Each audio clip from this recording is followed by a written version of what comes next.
My name is Veronica Kasperzak-Bratcher, and I am the clinical director at Wildflower Mountain Ranch and a licensed professional counselor. And my name is Lacey Rasmussen, and I am a youth mentor at Wildflower Mountain Ranch and a certified neuro coach. So today we're going to talk about understanding attachment styles in adopted children and how different attachment styles impact relationships and behaviors. So Veronica, I have a question. What does attachment style mean? So attachment style means they look at attachment style based off two things, Okay. meaning do we find comfort in a relationship and do we tend to pull ourselves toward a relationship or away from a relationship? And so that creates those old math graphs where you've got your x-axis and your y-axis, meaning a secure attachment is where I both find comfort in a relationship and I seek out a relationship. And the other attachment styles are whether I find comfort in it or whether I step away from a relationship. And that creates your little attachment quadrants.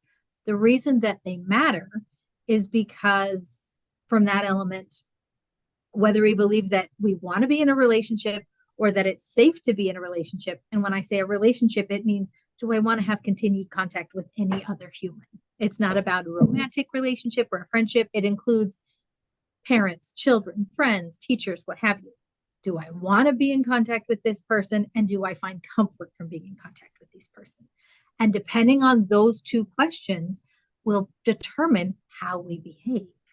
So if we don't want to be around people, we are going to behave in all sorts of ways that are going to drive people away from us or that are going to cause us to be further away from people. And whether we find connection or reassurance in relationship will also depend on how we respond to those relationships. Okay. So our answers to those two questions dictate our behavior, especially not just when things are good, but the biggest part of attachment is when we are distressed, because we can all be pretty calm and pretty regulated. If we're going through the motions, we can walk through the grocery store, check out our items, and we're regulated. We could probably have a pretty civil conversation of chit chat with the person at the register. Yeah. But if we're dysregulated, we're going to respond differently to other people, not just strangers, but especially the people that are closest to us. Mm-hmm. And with those adopted children, when they come in, they are going to have different attachment styles. If I could just touch on one, my personal story is my kids are all mommy, mommy, mommy. When I leave, they don't want to leave mommy, mommy. So what kind of attachment style would that be? Like, is that healthy?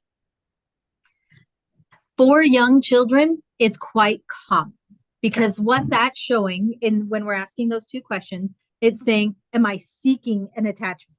And so mommy, mommy, or daddy, daddy, or grandma, grandma, that's an I am seeking an attachment. Yes. Okay. Now, the question is, do I find comfort or do I trust that I will get comfort from this relationship? That's where we differentiate between a secure attachment and an insecure attachment.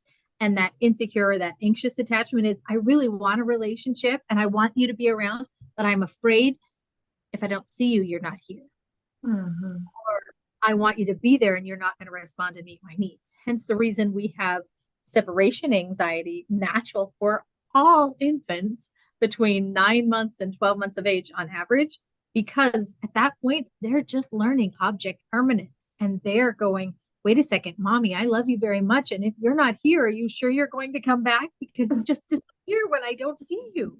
In the same way that comes up a little again when our kids start elementary school and we've got kindergarten. Oh. Absolutely. Because they are testing, wait a second, if I don't see you and you're not right here, are you coming back? Are you there? What's going on? You are my comfort, my support person. And the anxiety comes from the natural separation that happens between humans just throughout the day. Hey, sorry, mommy has to go to the bathroom, so you can go hang out over here. Mom's got to go potty. And as we get older, that changes with our children because they might feel okay if we're going to the bathroom, but is it different when we leave for work? Is it different when we go out on a date? And sometimes is it different when we may not be just paying attention to them? and they're seeking that, really trying to soak up that reassurance. So it's important to understand the different styles of attachment when you're adopting, so that you can respond to those attachment styles. I think the response when you're adopting is, ideally, we all want to be reassuring to every attachment style. But Yes. the reason that understanding the different types of attachment is because when we understand a behavior, and this is any behavior, we tend to be more compassionate in our response to it. So think about this from a parent perspective. If my kiddo is yelling at me, "You're stupid, I hate you, you're the worst mommy ever." Okay. Mm-hmm. And I'm not understanding attachment styles or development in this case. Sometimes I might think my kid really hates me. And that can be challenging to my self esteem or my feeling as a parent, especially if we're talking about about adoption, because often there's a lot of work and there's some complications, and that relationship can be really strained. And we may be thinking, I am busting my butt to help this kiddo, and they hate me, and it doesn't matter at all. And if we think of it that way, our response is going to be, we're going to be anxious. We are going to become anxious. We're going to be less responsive. We're going to be less regulated. And so it actually becomes challenging, not because of their attachment style, but because of our response. But if we look at it differently and go, wait a second, you're right. They really don't have a reason to trust me right now, because there are other people in their lives that have let them down, or sometimes that even have hurt them. So it's going to take them longer for them to trust me and to understand that I don't get to develop that time frame. They may have been with me for a month, they have been with me for a decade, but I still don't get to decide when they feel like they're ready. That's not my decision to make. And when we can separate ourselves from their distress in an attachment perspective, we are much better able to be the calm, reassuring, regulated parent that all of the attachment styles need. Perfect. Thank you so much for that information, Veronica. You're welcome. Bye.